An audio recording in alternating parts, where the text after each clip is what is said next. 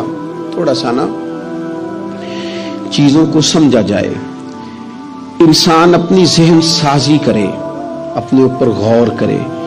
ہم اپنے آپ کو 2 4 5 چیزیں دیکھ کے تسلیاں دے کے بیٹھ جاتے ہیں کہ نہیں نہیں چھوڑ، تو ساری دنیا اتنی خراب ہے، تو فلانی نیکی بھی کرتا ہے۔ اس سے نا انسان کی روحانی زندگی کمزور پڑ جاتی ہے، اس کے افکار پہ میل کچیل چڑھنے لگ جاتی ہے، وہ آہستہ آہستہ کمزور ہونے لگ جاتا ہے۔ کچھ بھی فرق نہیں پڑتا، اگر طبیعت میں عاجزی آ جائے تو کوئی فرق، مثلا کیا ہو جائے گا اگر کوئی شخص تھوڑا بہت اگر کام کر لے، اگر کسی وقت وہ کوئی عاجزی اختیار کر لے تو اس سے فرق پڑ جائے گا۔ اور میں نے دیکھا سوسائٹی کا یہ ماحول بن گیا، وہ جناب تسا شاہ پر چکے ہے، اور بڑے اور انداز میں لوگ بات کرتے ہیں، اپنی طبیعتوں پہ بوجھ ڈالا جائے۔ ہمارے ہاں نا ایک لمبی لسٹ ہے ان لوگوں کی جن کی وجہ سے ان کے اپنے تکلیف میں یعنی کیا مثلا کیا کہہ سکتا ہے بندہ داماد کو؟ کہہ سکتا ہے کچھ، لیکن اس نے مصیبت کھڑی کی ہوئی ہے، وہ بیٹی کو نواسوں کو لے کے آتا ہے تو دروازے پہ چھوڑ کے چلا جاتا ہے، کہتا ہے اسٹیٹس ہی نہیں میرا، میں ایک جنازے پہ چلا گیا تو قبرستان میں ایک فیملی میں کسی کا انتقال ہو گیا، تو قبرستان میں ان کا داماد اپنے برادر اللہ سے سالے سے کہہ رہا ہے کہ وہ تم نے تو اپنے ابا کی قبر پہ تختی بھی نہیں لگائی، اتنے بھائیوں تختی بھی نہیں لگا سکتے۔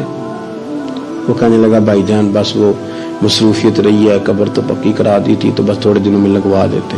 وہ بیچارہ نا ادھر ادھر میری طرف بھی دیکھ رہا ہے کہ لوگ سن، اور وہ ڈھٹائی سے باتیں کیے جا رہا ہے کیونکہ وہ داماد ہے، ان کی بیٹی گھر ہے، مفت کی بلیک میلنگ ہے۔ وہ بندہ چلا گیا، میں نے اس کا بازو پکڑ کے سائڈ پہ کر لیا، میں نے کہا یار تجھے قبروں میں بھی اللہ نہیں یاد آیا؟ یہ مفت کی جو آزمائشیں ہم لوگوں کو ڈالتے ہیں نا، اس سے بچیں۔ بلا وجہ کہ جناب وہ مجھے پوچھا نہیں تو مجھے جناب دیا نہیں تو میری بھی کوئی حیثیت تھی، آپ اس طرح نہ گنوائیں۔ ان سے چیزیں چھلکتی ہیں، اس سے محسوس ہوتا ہے کہ آپ چھوٹے آدمی، اس سے محسوس ہوتا ہے کہ ہم کمزور پڑ گئے، ہم نے کس بنیاد پر لوگوں کو لوٹنا اور تاڑنا اور لتاڑنا شروع کر دیا۔ انسان ہوتا ہے۔